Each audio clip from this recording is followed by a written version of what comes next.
Hey, I'm Adam. I wanted to do this quick book review. Just got done reading Exactly What to Say by Phil M. Jones.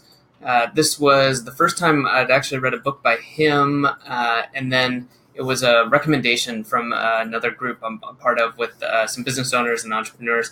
And it sounded interesting, and based on the recommendation, just decided to check it out. And to be honest, I'm pretty glad I did. So a little bit more about the author. So, like I said, I hadn't read anything by Phil Jones before. So I did a quick look up after reading, and he's written a couple other books: How to Persuade and Get Paid, Exactly How to Sell, and Exactly Where to Start. So I can see a similarity there between the names of his books. And without getting into too much detail, I will say that I like it because when I'm probably going to check out the other exactly titled books, just based on the way he presented this. It's very concise, to the point, but with a lot of examples. So in this book, Exactly What to Say, the magic words for influence and impact, it's really nice that he gives, I believe it was like 23 phrases or groups of terms, and then how you can use those along with the explanation of, like why it works, situations where you can use it if it's not maybe obviously clear, and then examples of how you would use this, whether it's just talking to somebody, whether it's a client, whether it's trying to get answers, things like that. So very to the point while also delivering the background, which I really appreciated. So the big idea, probably pretty clear behind this, but using seemingly everyday words, in the right way at the right time to get better results. And so a lot of this can be pretty simple, just in terms of how it's used. Things like, when would be a good time? This is probably the most basic example, and some of these you're already going to know, I'm sure, like I did. But using these to get around kind of mental blocks people put up for themselves, or if they're looking for an excuse, something like, asking for a favor, to get around people and just to bring out that, they will help you if you ask for it, but sometimes you need to make that first step. If then statements, what else? What happens next? Guiding people, kind of future pacing people through, giving them a limited number of options in order to help them make their decisions, some things like that. But doing it through these short phrases that help kind of keep the conversation moving forward. So I'm not going to go through the chapter breakdown in detail, just that it's a really simple layout. In each chapter, like I said, I think there's 23.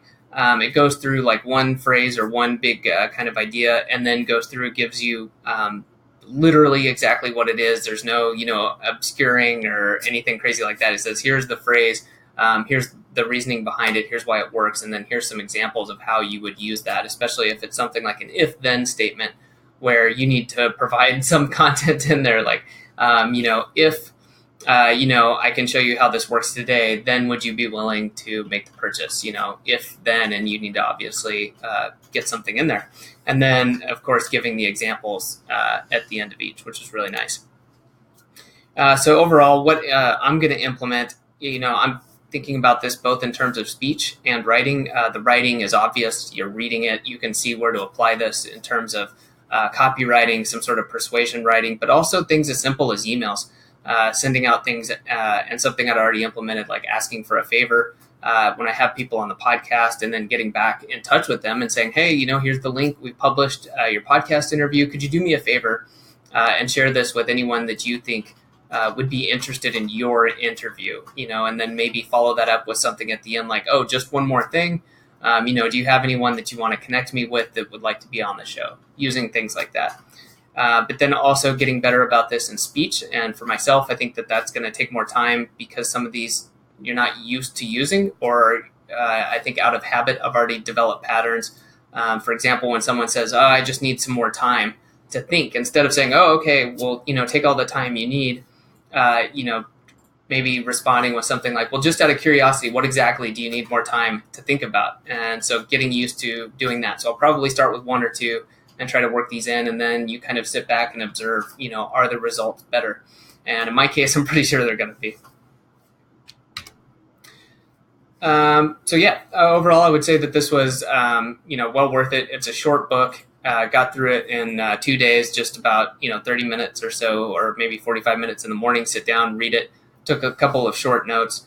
I think, like the note says here, even just using one of these effectively can really change things. If you're able to overcome one objection, get through a conversation more smoothly, help someone out, then I think that this would be worth it for you. So you can pick that up. The link's there.